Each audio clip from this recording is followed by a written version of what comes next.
Hola familias de Ser Mamás, bienvenidas a este programa que hacemos con tanto cariño para todos ustedes, para que tengan buena información a través de las pantallas de Cable Plus Televisión. Hoy vamos a abordar un tema que está muy frecuente últimamente en el ambiente y son las infecciones respiratorias, y para eso nos acompaña Sara García. Ella es terapeuta respiratoria y bueno, Sara, bienvenida a Ser Mamás y qué rico que aceptaste la invitación. Hola Kate, ¿cómo estás? Muchas gracias por invitarme. Bueno, Sara, como les decíamos a los televidentes, vamos a hablar sobre infecciones respiratorias porque últimamente yo miro para todos lados y todo el mundo tiene gripa y especialmente nuestros chiquitos, ¿cierto? Cuéntanos por qué se presentan en ciertos momentos, Sara, esos picos respiratorios. Kate, mira, realmente los picos respiratorios tienen como esa prevalencia, llamémoslo así, durante algunos periodos, sobre todo en el mes de octubre, en el mes de Semana Santa, ahora pues que lo estamos viviendo. Es normal, sobre todo también por los cambios de clima y sobre todo que nuestros chiquis se vean afectados, pues eso suele suceder, y sobre todo si nuestros niños ya están escolarizados, también es un factor de riesgo, ya que comparten con otros niños y algunos pueden venir de la casa ya con algún virus respiratorio, que de esa forma se va a contagiar con los otros compañeritos. Así es, Sara, pero los chiquitos, como llegan con esas infecciones y esos virus a las casas, a los hogares, pues también contagian a las personas que viven con ellos, que son de pronto los abuelos, los papás, y hay que tener en cuenta, Sara, que esos virus que tienen los niños a veces son un poquito o tienen repercusiones más fuertes en los adultos, porque como esa situación. Lo que pasa, Kate, es que digamos que también depende mucho de la carga viral que tenga nuestro niño, porque obviamente, o sea, tú ves que algún chiqui puede que le dé muy fuerte y al otro puede que le dé más suave. Eso depende de la carga viral que en ese momento tenga el niño que ha contagiado al otro o el adulto que haya contagiado al niño. ¿Me hago entender? Entonces, de esta forma hacemos que los síntomas sean como más grandes o sean un poquito más atenuados. Bueno, ¿y cuáles serían esas formas como de prevenir? Porque digamos que los niños que están en el jardín es muy difícil dejarlos de llevar al jardín para que no les dé gripa, ¿cierto? Y pues virus en el jardín todo el tiempo se van a encontrar, o en la escuela, o en el preescolar. Entonces, ¿cuáles son esas recomendaciones, Sara, que podríamos darle a los papás como para evitar o prevenir estos síntomas o estos cuadros virales en los chiquitos? Listo, Gate, mira, realmente prevenirlo como tal es muy difícil, ya que muchas familias no tienen esa posibilidad de retirar el niño de un jardín en ese momento. Pero te puedo decir que, digamos que los signos de alarma que nos pueden decir, mira, mi chiqui necesita una terapia respiratoria o mi niño necesita ir en ese momento al pediatra, sería que tú veas que tu hijo tiene una tos persistente por más de una semana. Esta tos persistente por más de una semana te está indicando que tu hijo puede tener una infección viral o una infección bacteriana que necesita realmente una atención, ya sea como por terapia respiratoria o que lo revise el pediatra, también sería fundamental. Otra cosa que podemos mirar es que el niño tenga fiebre alta por más de 3 días. Fiebre alta me refiero a una fiebre que sea más de 38.3 grados centígrados, que sea por más de 3 días y que sea acompañada de respiración agitada. Esos dos síntomas combinados nos están indicando que el niño en ese momento puede estar cursando una infección viral o bacteriana, y eso requiere una atención obviamente especial. Otra cosa que podemos considerar es lo que llamamos nosotros las sibilancias, que es ese silbido y ese sonido en el pecho que uno le escucha al niño que suena sobre todo en la hora de dormir. Exacto. Que normalmente tú ves, Kate, que los síntomas son como más en la madrugada. Sí. Como en los momentos donde más frío hace. Exacto, como en el momento en que más frío hace. Entonces ese silbito en el pecho que le persiste y le persiste, también es súper importante. Un ronroneo, no siempre es un silbito, sino también se presenta como un ronroneo en el pecho del niño. Lo que llamamos un roncus, que es que inclusive sin colocarle la mano, cuando tú lo abrazas, que sientes que le ronca el pecho todo el tiempo, es run, run, run, eso quiere decir que el chiqui puede tener mucha flema atrapada en todos sus pulmoncitos y requerimos esa atención y esa terapia para poder liberar esa obstrucción de moco que le puede generar la fiebre, el malestar y todo pues lo que ya sabemos. Y es súper importante que todas las mamás y los papás sepan hacer una adecuada higiene nasal, que es lo que llamamos el lavadito nasal. El lavadito nasal ayuda a disminuir esa carga viral, a permeabilizar esas fosas nasales, que inclusive los niños muy pequeños que son respiradores nasales obligados necesitan ese aire que entre es por la nariz para que no empiecen como otros problemas, que es mi niño ronca mucho, es que mi niño duerme con la boquita abierta, o son los niños que se le empiezan a protruir un poquitico los dientes. Entonces son como los signos más importantes como para tener en cuenta a la hora de ver si necesitamos esa terapia respiratoria o acudir al pediatra. Bueno, pero esos son síntomas donde uno dice, o sea, sí o sí hay que consultar. Pero, por ejemplo, hay personas o hay familias que les ve unos moquitos a los niños y unos moquitos constantes, unos moquitos, que eso es muy común que pase cuando los niños están en la escuela o en el jardín o en el preescolar, que son con unos moquitos, como una gripa permanente. Y yo creería que más que una gripa es como una alergia. Ahí en esos casos, Sara, ¿qué es lo ideal? ¿Cuál sería el tratamiento ideal? Lo ideal, Katia, ahí es hacer como una valoración conjunta, no solo por terapia respiratoria y por pediatría, sino también hay niños que lo que tú decías, la alergia, entonces hay niños que son riníticos, mirar si es un asma, entonces normalmente los moquitos que fluyen y fluyen todo el tiempo en etapa escolar, digamos que son entre comillas normales, pero ahí es donde entra la higiene nasal, que la higiene nasal debería ser diaria, como uno se suena la nariz diaria, uno se hace higiene nasal todos los días. Con los niños es muy importante que también tengamos esa higiene nasal para que todo ese moquito que está en la vía superior no empiece a descender. Entonces es luego que viene el moquito, luego viene la tos y luego ya entra como a ocupar todo ese espacio pulmonar. Entonces es importante tener esas pautas de higiene nasal. Y por ejemplo, ya que hablas de higiene nasal, Sara, muchas personas no saben cómo hacer una higiene nasal adecuada, no solamente en los niños, sino en los adultos, ¿cierto? Y a veces en los niños es muy común ver a los papás o a las mamás usando hisopos, o sea, y yo creería que eso no es tan chévere, pero que tú que eres la profesional en el tema nos expliques cómo es una adecuada higiene nasal, no solamente para los niños, sino también para nosotros como personas adultas. Bueno, Kate, mira, normalmente para los niños hay dos formas, existen dispositivos que son tipo botella, que se llenan con solución salina o se reconstituyen con el polvo de solución salina que ya viene en polvito y se hace el lavado nasal. Otra forma que es la más común que uno ve con las mamás es con el tarrito de suero de la solución salina y la jeringa. Importante en ese lavado de bolsita y jeringa es que la jeringa no termine en punta porque podemos dañar pues como toda esa parte del tabique y toda la estructura pues de la carita del chiqui.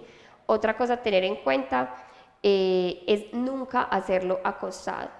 Nunca hacerlo acostado porque puede generar que esa agüita migre a los conductos auditivos y se nos va a volver también una otitis, que es muy común que me digan, es que en el hospital se lo hacían acostado, es que yo por facilidad para poderlo como sostener, porque es una tarea, es súper dura esa tarea de hacer un lavado nasal. Sara, y ahí yo creería que la tarea no solamente es del profesional, sino de los papás, que desde muy chiquiticos acostumbren a sus hijos a los lavados nasales. Porque, por ejemplo, con mi niño, en mi caso particular, Sara, él desde muy chiquito sabe que cuando tiene mocos le toca sí o sí lavado nasal. Entonces yo le digo, Isaac, ven que te vas a lavar la naricita. Y lo siento en el lavamanos y pum, o sea, sentadito, él ya sabe que, pero es muy difícil porque es una sensación muy incómoda. Entonces, si existe la posibilidad de acostumbrarlos desde bebés a este lavado nasal, pues sería lo ideal, para que para ellos no vaya a ser tan incómodo una situación tan tormentosa, porque se vuelve casi como una tortura para los niños que uno les vaya a hacer esos lavados. Es muy difícil. Y sabes además que, Kate, que a veces no todo requiere un lavado nasal. Entonces, el moquito que vemos que fluye, ese moquito, si lo ves que fluye, déjalo fluir, lo limpias. Si el niño puede, me parece que más que ayudarle a que se tienen que acostumbrar a un lavado nasal, es enseñarles a empezar a soplar, a sonarse la nariz, a que ellos mismos empiecen a soplar por la naricita con muchos ejercicios que existen y que nos va a ahorrar ese lavado nasal. Muchas veces no es ese lavado nasal porque uno lo siente como que están tapados y entonces me dicen, pero mira, Sara, que yo lo lavo y no le saco nada. Eso es lo que muchas mamás dicen. Entonces no todo es lavado nasal, sino que muchas veces es que toda esa estructura está tan inflamada que no permite el paso del aire. Entonces en ese momento no necesitamos un lavado nasal, sino que necesitamos apoyarnos en tecnologías. Yo en el consultorio manejo tecnología, que es láser y otras ayudas. Por ejemplo, en la casa pueden usar como una botellita con un poquitico de agua tibia, obviamente que no les caliente, vaya a quemar, ajá. exacto, no caliente, para ayudar a desinflamar. Como pañitos. Exacto, como pañitos de agua tibia que le ayude, o el vaporcito del agua, pues con mucho cuidado que no se vaya a derramar esa agua, para desinflamar, porque apenas se desinflama toda esa mucosa cate, el moco empieza a fluir de una forma maravillosa, sin necesidad de hacer lavados, que ese lavado ya nos puede conllevar a que entonces se nos empiece a tapar el oído y se nos inflama. Sara, hablando de lavados nasales, por ejemplo, pues está el que es así como a presión, ¿cierto? Que es el más común, pero también hay un lavado nasal que sí se hace como medio acostadito de ladito el niño, que es que el niño se trague la solución salina, o sea, no que se le vaya por los oídos, sino que el niño se trague, se le ingrese por la nariz y se trague la solución salina para que ya haga como todo el proceso intestinal. ¿Cuál es la recomendación de ese tipo de lavado? O sea, ¿cuál es la diferencia? Mira, Kate, la diferencia es lo que conocemos como Tonimer, Marimer, que venden el tarrito como de solución salina, que lo venden en las farmacias, que uno le aplica que las goticas, que lo ponga de ladito y le haga un spray. Eso no es para lavados nasales, eso es para higiene nasal diaria. ¿Sí me hago entender? Lo que eso hace es que hidrata. Los spray. Esos spray nasales lo que hacen es que hidratan toda la mucosa, hidratan la secreción, y, o sea, hidratan el moco para que el niño pueda ya sea aspirarlo y haga todo su proceso intestinal, ¿cierto? Entonces ya vienen los lavados que son de bajo flujo y alta presión. Los de bajo flujo y alta presión sería lo que llamamos la bolsa con la jeringa. Entonces es alta presión porque tú le pones la jeringa a presión, pero tiene un bajo flujo que es un volumen poquito. Eso digamos que estaría un poquito contraindicado si el niño tiene también problemas de otitis. También hay que considerar muchos síntomas asociados que pueda tener nuestro niño, ¿cierto? Entonces, esos son los de bajo flujo. Y los de baja presión, pero alto flujo, que es los que personalmente a mí más me gustan, son los que vienen en la botellita, que los consigues como el Nailmed y otras marcas pues que ya existen, que es el de la botellita, que tú llenas hasta un indicador que te da, se lo pones al peque, obviamente en posición sentado y un poquito hacia adelante, y tú estripas simplemente la botella y ves cómo fluye todo. Un flujo de solución bastante abundante, pero a una presión que es bajita y controlada. Realmente a mí ese es el que más me gusta porque es el que más barrido genera y es el más seguro pues con la carita de los chiquis. Ese no lo conocía, pero entonces sí quería saber cuál era la diferencia entre ese tipo de lavados nasales, porque son muy recomendados los dos, sobre todo por los terapeutas respiratorios. Sara, estábamos hablando de la asepsia nasal, entonces el tema del lavado nasal con solución salina y con los sprays es uno, pero yo sí he visto que muchos papás tienen la costumbre de limpiarle las fosas nasales a los niños con hisopos. ¿Qué tan recomendado es esto?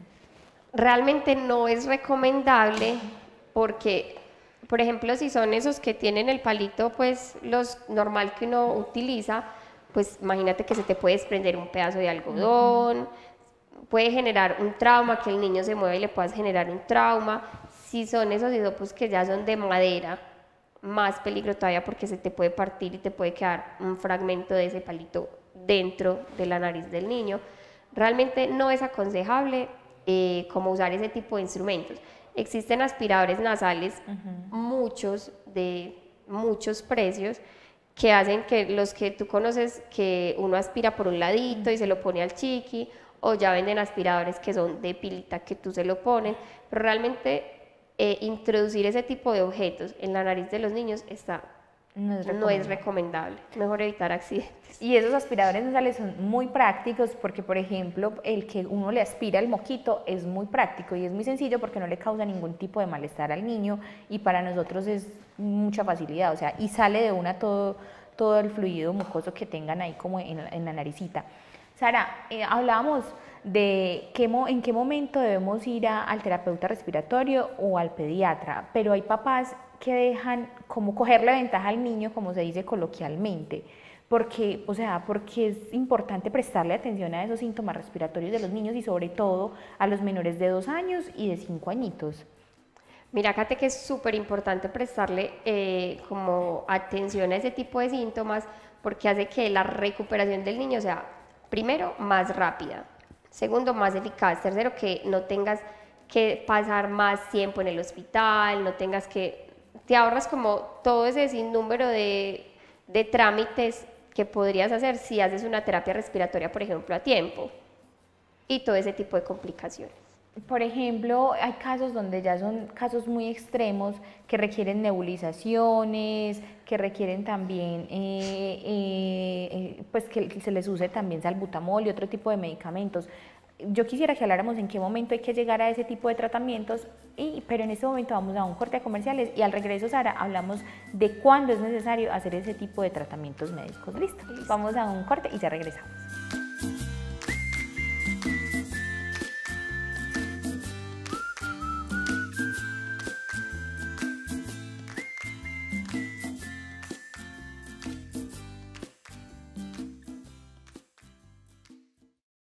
Regresamos de nuestro corte de comerciales y habíamos quedado pendientes de hablar de los medicamentos o tratamientos médicos cuando ya es necesario hacer nebulizaciones o inhalaciones con inhalocámara y otro tipo de medicamentos que se ingresan por vía aérea. Sara, ¿cuándo ya es necesario intervenir de esa manera que es, o sea, hay que hacerlo o hay que hacerlo porque es complicado en la parte respiratoria del niño si no se hacen este tipo de tratamientos?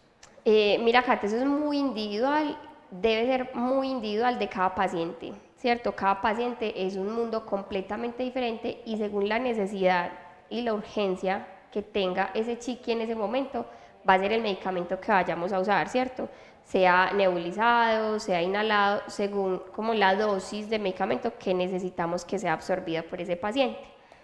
En la casa normalmente lo que mandamos son puff, ¿cierto? Lo que conocemos como los puff, que es el inhalador del tarrito, ¿cierto? Es muy importante que si estamos en el hospital salgan con esa educación para poder que el tratamiento, o sea, el éxito del tratamiento va a ser esa constancia de los papás y la buena administración de ese medicamento, ¿cierto? Porque entonces llegan luego a la consulta y dicen, no, es que yo le puse medicamento mucho tiempo, pero va uno y le pregunta cómo y de qué forma ponía ese medicamento y no usaban la inhalocámara, entonces eso logra que el medicamento se divida y se pueda dispersar a las vías pulmonares más pequeñitas y tenga una mejor eficacia, ¿cierto? Entonces no le ponen la inhalocámara, es súper importante lavarles o limpiarles la boca después de los PUC porque le puede generar problemas de candidiasis y otro tipo de cosas que les puede surgir en la boquita.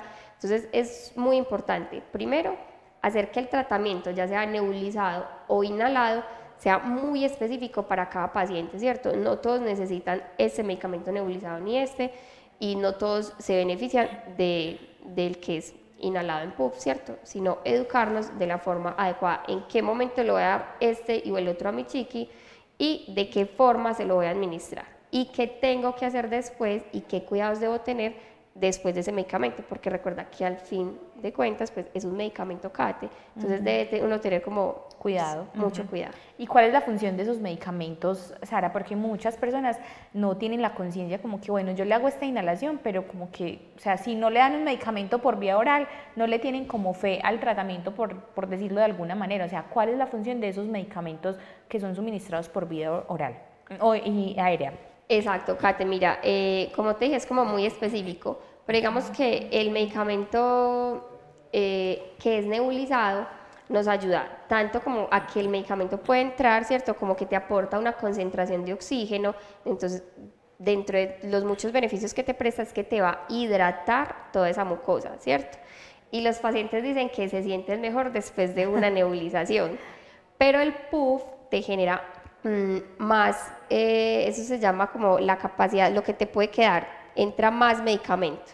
Así la gente diga, no, es que yo me siento mejor cuando es nebulizado. Exacto. O sea, confían más en la nebulización que en la inhalación. El puff está comprobado que tiene mucho más depósito a nivel pulmonar, ¿cierto? Pero entonces, claro, no todos tenemos un nebulizador en la casa, entonces normalmente para la casa siempre mandan el puff.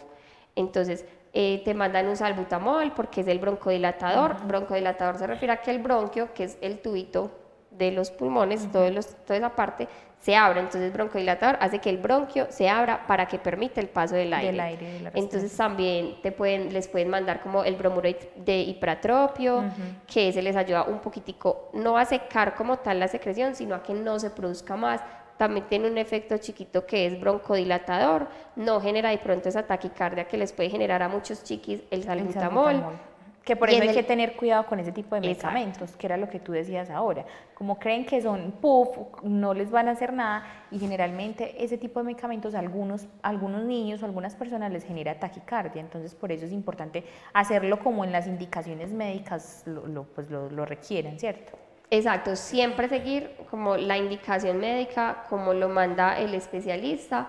De esa forma, el éxito del tratamiento está en seguir, digámoslo así, al pie de la letra, la recomendación.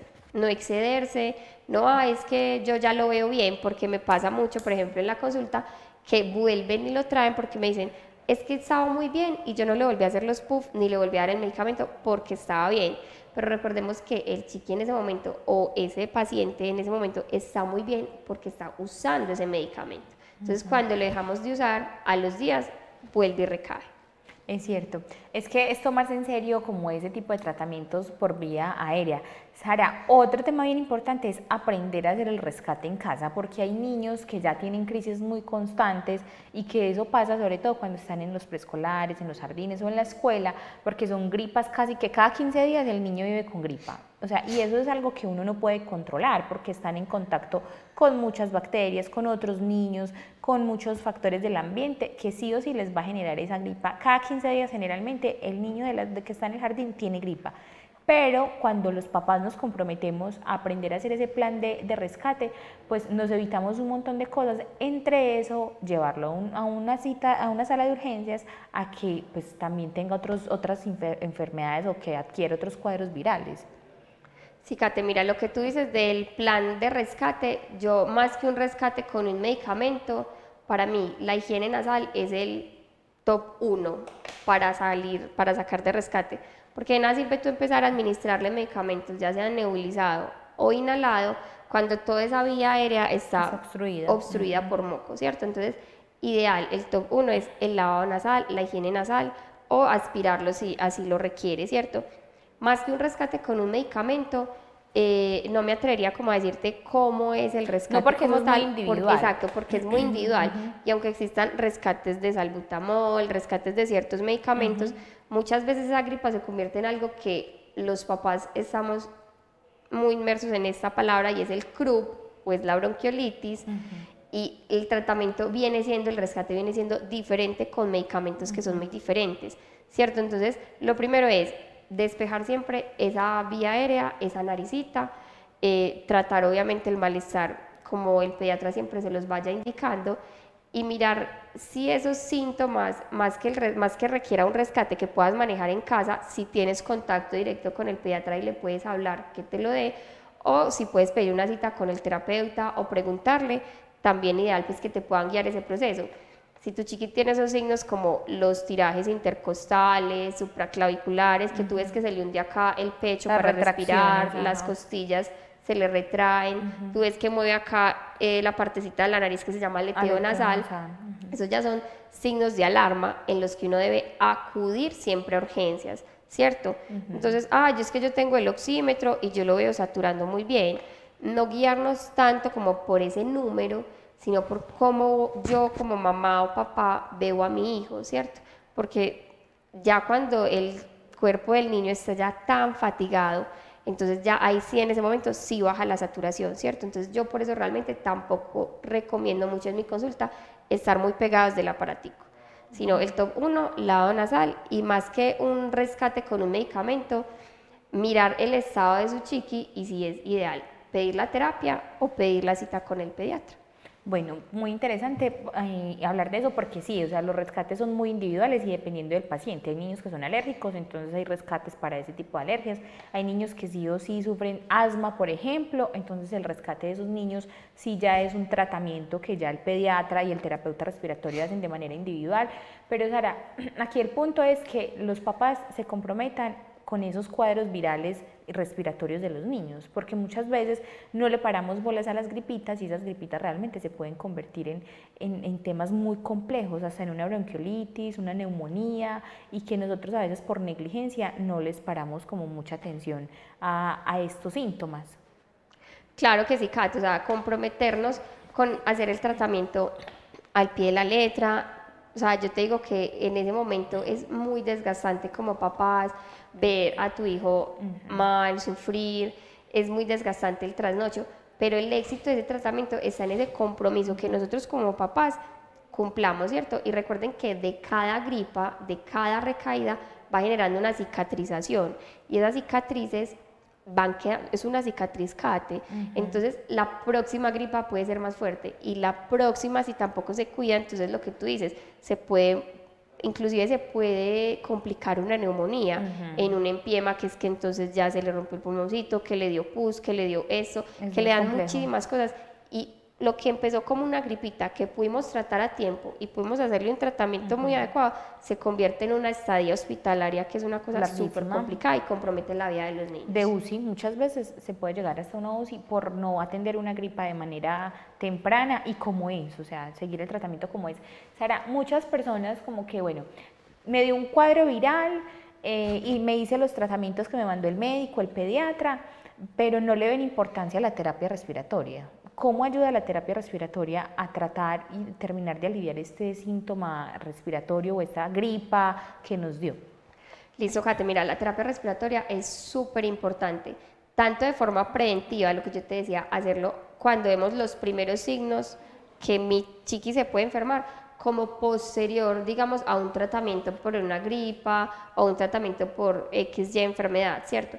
La terapia respiratoria, lo que en ese momento posterior a ese virus o a esa enfermedad que estuvo cursando nuestro niño, es que te puede ayudar con la higiene bronquial, que es limpiar, digámoslo de esa forma, como todo ese pulmón, para que todo el resto de flema que quedó y todos los detritos celulares que quedaron puedan ser eliminados. Ayuda muchísimo a la oxigenación, que todo ese sistema vuelva y se restablezca lo mejor posible. Entonces, de esa forma, digamos que son como dentro de muchos beneficios que tiene la terapia respiratoria posterior a un virus o a alguna enfermedad, es la mejora de la oxigenación, toda esa parte de la higiene bronquial, toda esa parte sobre todo de la educación, y sobre todo entrenar a los papás, salir con una educación muy precisa de que los papás sean ese terapeuta respiratorio en la casa para sus hijos. Y de esa forma, cuando esos papás se empoderan y logran hacerle, digámoslo, esa terapia respiratoria, a mí me gusta mucho esa palabra porque los papás, a mí me gusta es que los papás se vuelvan ese terapeuta en la casa, que ya no pueden manejarlo, se les salen las manos, pues ya pueden ir a la consulta, pero que sean como esa primera persona que puede ayudar a sus hijos para que el chiqui o mejore en la casa y no tengas que llevarlo a un hospital, o te dé más tiempo de llegar a una consulta con tu terapeuta. Es cierto. Sara, por ejemplo, antes de la pandemia, las personas no le veían tanta importancia al terapeuta respiratorio, ¿cierto? Como que creen, como que, no, pues, ¿qué hace? Me pone el inhalador, me hace el masaje en la parte, ¿cierto? En mi costado, en el pecho, pero como que no le veían mucha relevancia. Y después de la pandemia, la terapia respiratoria cobró mucho sentido y mucha importancia, y nos dimos cuenta que hay deficiencia en los profesionales como terapeutas respiratorios. Cuéntenos por qué pasó eso y pues por qué es tan importante la vía respiratoria para mantener una buena salud, porque muchas personas no son conscientes que el corazón se puede comprometer por la parte respiratoria, o sea, simplemente con eso. Claro, Kate, digamos que antes de la pandemia estábamos como en las sombras, por decirlo así. Estábamos en las sombras y la gente realmente no sabía que existían los terapeutas respiratorios, no solamente en una UCI, en hospitalización, éramos los de las sombras, ¿cierto? Los que nadie conocía, y recobramos como un protagonismo muy, muy valioso durante y después de la pandemia, porque claramente la respiración, o sea, tú no vives sin respirar, nadie lo hace, ¿cierto?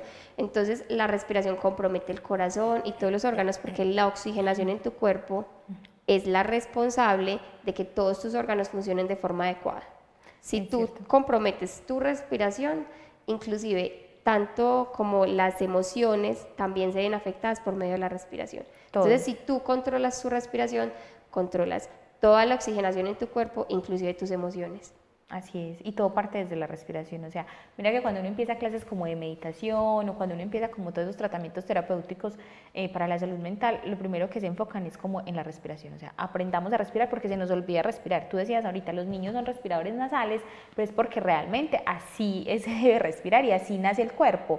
Con la sabiduría que tiene, pero a nosotros se nos va olvidando la importancia de esto, de algo tan simple como respirar por el estrés y todo lo que trae la vida adulta. Entonces, pues muy bonito que nos traigas como a colación ese tema. Sara, ¿dónde te pueden encontrar las personas de acá del municipio de Guarne? ¿Qué tipo de servicios ofreces tú en tu consultorio? Cuéntanos esos detalles. Mira, Kate, yo ofrezco servicio de consulta directamente en el consultorio que tengo, acá en el municipio de Guarne, en el área urbana. Ahí pueden encontrar todo lo que sea con medicamentos nebulizados, terapia manual, terapia con tecnología, pueden encontrar incluso pruebas de función pulmonar como la espirometría. También tengo el equipo allá ubicado en el consultorio y también pues inclusive se la pueden realizar. ¿Dónde está ubicado el consultorio? ¿Cómo pueden contactarse contigo? Mira, me pueden ubicar en el 302-373-4488, ese es mi número personal. Ahí yo les puedo brindar la información que necesiten, las preguntas que tengan se las puedo resolver y ya si necesitan pues agendarse también me pueden contactar por ese número. ¿Y el consultorio dónde está ubicado? Sabemos que es en la zona urbana, pero darnos como unas especificaciones, porque sabemos que acá en los pueblos de Antioquia es como que por esta calle, como para que las personas lo puedan identificar más fácilmente. El consultorio queda, tú conoces Cate Cosmos, el Cosmos nuevo que hicieron, hay un local adelante, entre la cigarrería de Los Castaños y el Cosmos nuevo que hicieron. Ahí en la mitad, ahí está el consultorio. Bueno, Sara, muchas gracias por haber estado aquí con nosotros en nuestro programa. Qué rico que les lleves esta información a los papás acerca de las infecciones respiratorias y su tratamiento. Y bueno, ojalá nos puedas volver a acompañar por este espacio. Muchas gracias a ti, Kate, por la invitación y recordar que el éxito de que se recuperen estos chiquis es no solamente la prevención, porque muchas veces es muy difícil como escudarlos de todo, sino el éxito está en el tratamiento y cómo lo llevemos y cómo manejemos esa información. Bueno, nuevamente muchas gracias, Sara, y a ustedes, familias, muchísimas gracias por haber estado conectados con nosotros en este programa. Nos vemos en una próxima emisión. Hasta pronto.